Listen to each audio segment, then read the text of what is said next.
Welcome to Chillin' 101. We hope this video helps. You begin by confirming you qualify for an emergency passport and why it's faster than a regular renewal. Bring government ID, 2 passport photos, proof of immediate travel like a ticket within 72 hours, and any required police report. Once done, book the earliest appointment online or by phone. Make sure you know the exact fees and payment methods accepted.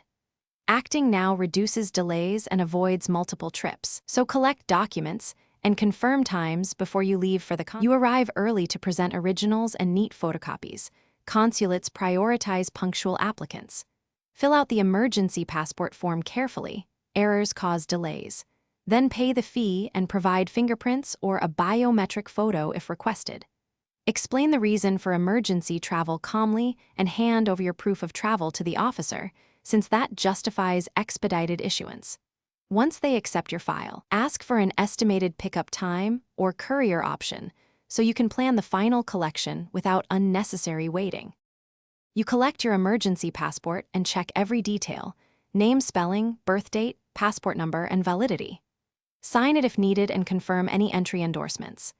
If the passport isn't ready, get a written receipt with a tracking number or direct contact so you can follow up. This prevents repeated visits. If your request is denied, ask for precise reasons and documented next steps or an emergency travel letter. Understanding why allows you to fix issues quickly and avoid further delays. Thanks for watching. Consider subscribing if we helped you.